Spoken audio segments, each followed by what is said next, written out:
Hello everyone, and welcome to the Dice Commando YouTube channel. I'm Andrew, with you here as always. This is Go Again, a fabulous video cast covering the trading card game Flesh and Blood.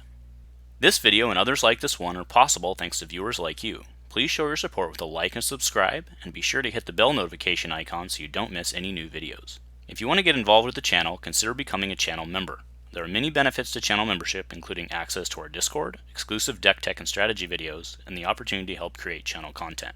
I want to sincerely thank all our channel members, as I truly couldn't do this without your support. You guys rock. Go Commando. Hello my fab friends, and welcome back to Go Again, a fabulous cast here on Dice Commando. Andrew with it here, as always, just hanging out. This is part 2 in our series that we're informally calling Andrew Has Insomnia, so we're shooting them all at the same time. What we're doing is we're taking kind of a different look at Monarch, not necessarily what the best cards are, or what the best decks are, instead kind of looking at the full picture of Monarch, where it fits in with the existing card pool, and going from there. So tonight's video is about Dice Commando's top 10 Monarch cards for old heroes.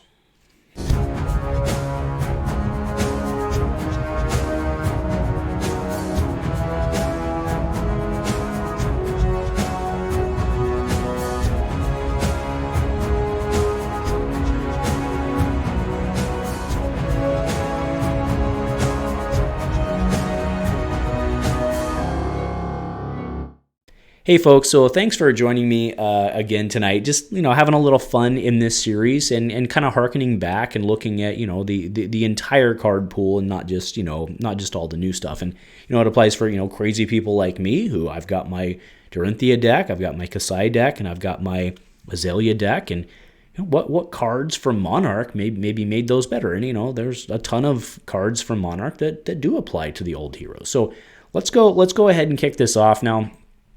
So to be clear, none of these are in any order, but I felt that leading with this one was appropriate because Rally the Rearguard is pretty much hotness for everyone. And yes, I am leading with a card that's probably one of the better, or maybe not better, but at least one of the more functional cards in the set. But Rally the Rearguards, this is I'm showing the red pitch version, but it's a 2-cost.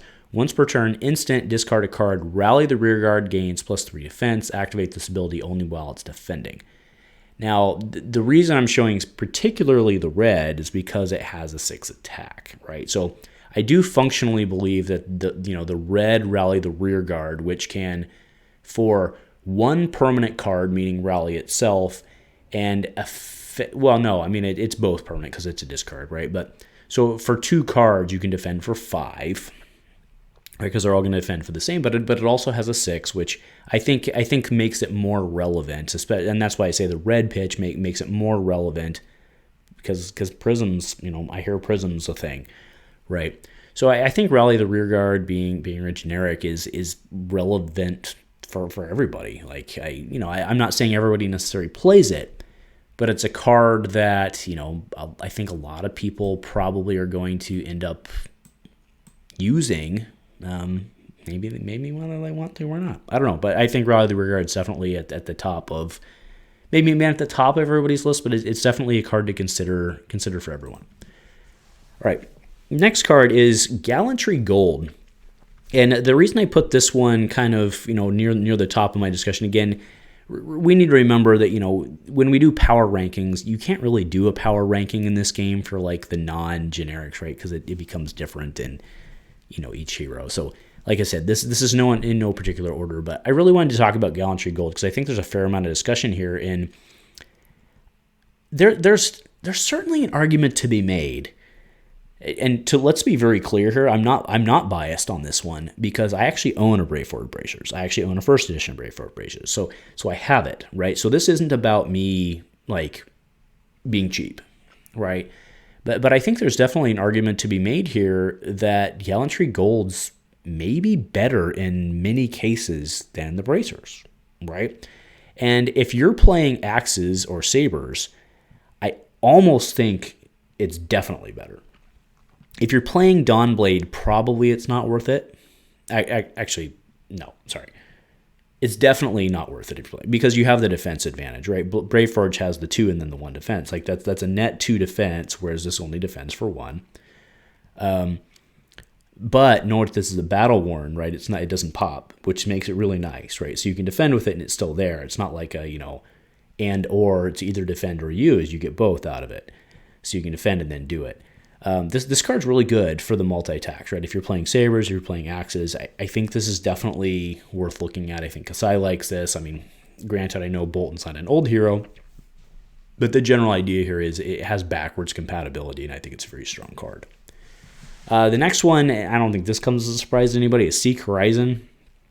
Azalea loves this card. I'm going to be playing the red pitch and the yellow pitch in my red liner deck. I don't know that there's that much more to say about this. I mean, it's pretty good because Azalea's got a lot of, or at least the way I play her, she has quite a bit of reload, and I use a lot of those reloads on the defend reacts.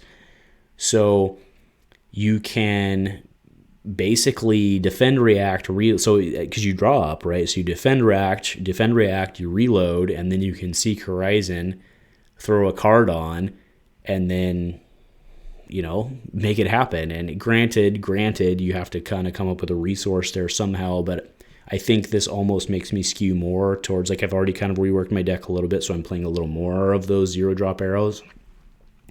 And I think this works. And if for some reason you have a card in your arsenal, which, to be fair, generally you don't with Azalea, I'll grant you that generally you don't have a card in your arsenal at the end of your round. But, I mean, again, the fact that Sikh Horizon's coming up means you might actually change your play style, which probably wouldn't hurt the fact that, like, you kind of lose a lot, right? I also do want to say this is probably okay for it's definitely not as good for Brood. But it's probably okay, right? Because we have the whole new sets, even in generics, we have this whole new set where you chuck from the top of your deck, and it has to be a 6. So, I mean, that seems kind of natural there, right? Plus you get like the little hidden attack, and like what Brute doesn't like to have 3 cards in his hand, not that you haven't already defended, to be fair. But, all right, next card up is Second Swing, and man, Kassai loves this card. Now, it's definitely playable with Bolton as well, but I don't think it's as playable. And the reason for that is that Kassai gives you the discount on the second Saber, right? So in your ideal world, right, and because that was, with Kassai, there were kind of 2 different ways to play her. I'm not sure which one was more successful, but with Kassai, you could kind of do like a lower cost curve than normal warrior, right? Normal warrior basically they need a pump, they need a 3 pitch, they need a pump, a swing, and a swing, right? Was an attack react somewhere in there and then come up with an extra $1. And that's why Kassai was really cool, is you basically needed a pump, a swing, and then you didn't have to pay for the second swing. So what I'm thinking for second swing, see, I just said it, right? What I'm thinking for second swing is that you can almost play Kassai with more of that higher cross curve, like you're more natural to with warrior, and then you start getting some more bonuses out of it. So, this is probably, with Kassai at least, this is probably a red pitch only. Like, it's probably not worth playing like the 2 pitch or something. Definitely not worth playing the 3 pitch, because there are better 3 pitches out there that you can use, like Dauntless, for example, right? But I think Second Swing definitely adds another layer to Kassai, and I think this does slot into a Kassai deck. I really do. Brandish. So I'm specifically showing the yellow pitch version here, and of course the blue pitch would work too, but I think yellow pitch is the one you run. I don't know that you have the room for because it's not a 0, so I don't know if you have room for the 3 pitch. But Brandish, right? If Brandish hits, your next weapon attack gains +1. With Benji, this is a hit unless they defend with equipment, and then your next Kodachi swinging for +1, which still keeps that under the unblockable. So I think Benji loves this card, right? Play the 3 pitch, the 2 pitch Brandish all day long with Benji. Loves this card. Next is Plow Through. So Dorinthea loves this card. So this is a 1-drop, or 1 cost, I should say. But your next weapon attack this turn gains +3, and if this weapon is defended by an attack action card, it gains +1 until end of turn.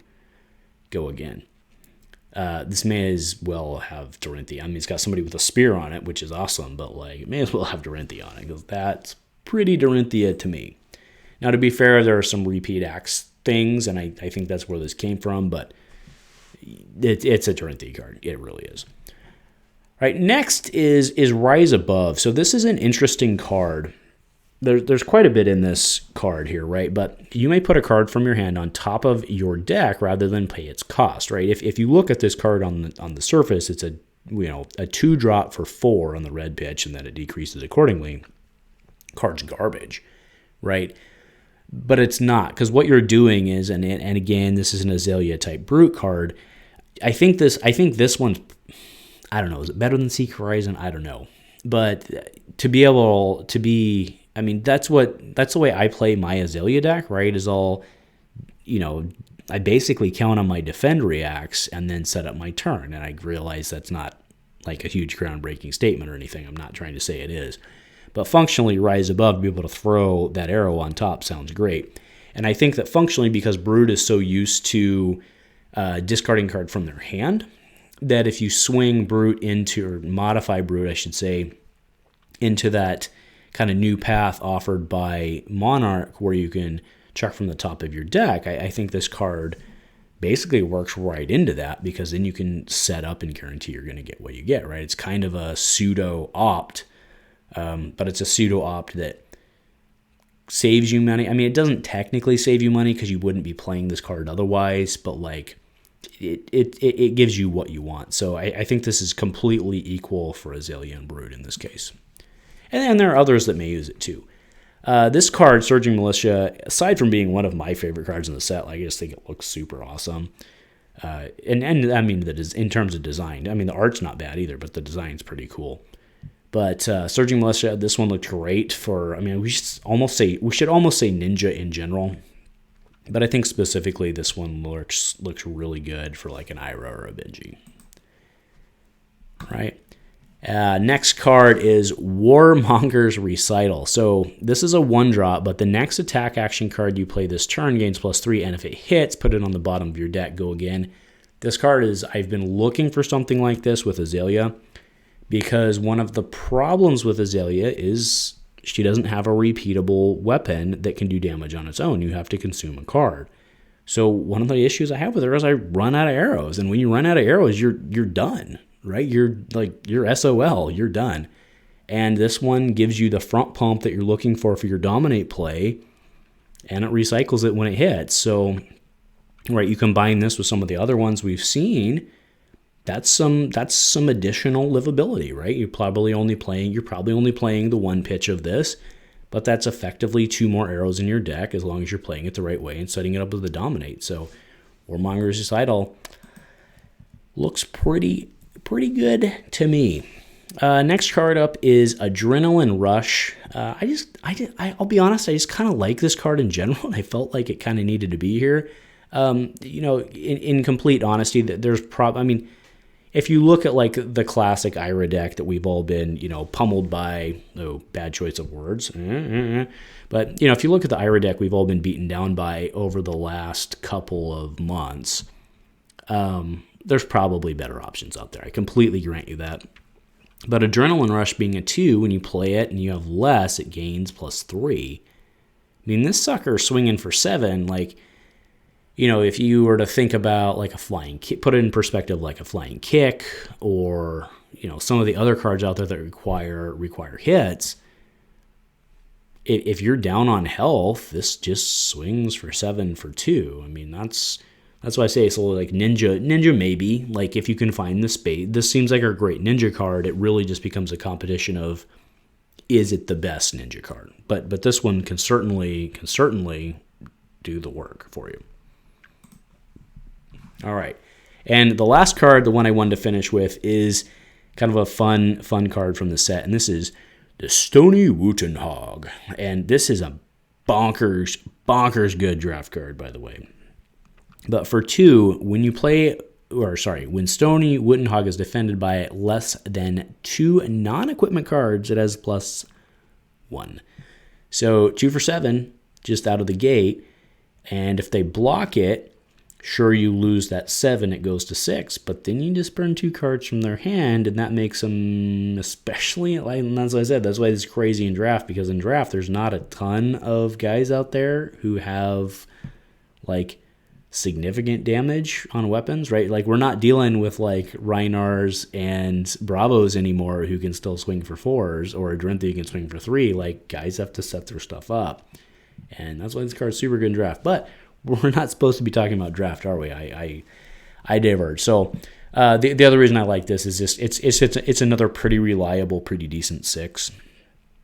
And again, I hear Prism is a thing, right? So anyway, that is my lists. Hopefully, you know, some of these cards make sense. I mean, a lot of the love here was on Azalea. That's obviously where my bias is, and it can make her better. And you look at Ira, who's probably in a rough spot right now, but she got cards that make her better. And Benji, probably in the same spot as Ira, but got cards that can make him better. So that's really what I wanted to do through this activity, is really just to go through and kind of deep dive and, you know, look at where Monarch could go outside of Monarch. So anyway, that'll be it for today. You know, what else? Did I miss any cards? I'm sure I did. Like, you know, a lot of you guys have, you know, the Bravo stuff. A lot of you guys are, you know, Guardian players.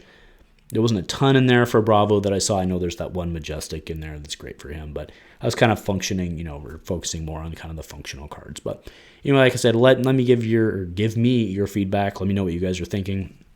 Just a reminder to everybody, with Unlimited coming up, my friends over at Gone Guy Games, 10% off using code Commando10 discount. I don't see any kickback for them, but they got a skirmish, and that's why they get a skirmish, is because they're a good part of the Fab community. Also, my buddy over at Fab Foundry, he's got singles up. I've been on his site all this week, looking at prices and trying to figure out what I can afford. So if you're looking for singles, go ahead and use that link below when you order, and I get a kickback from that, which helps me figure out what singles I can get. So anyway, thank you very much, folks, for joining me tonight. Love to interact with you guys. Leave comments below, hit that like button, and go Commando.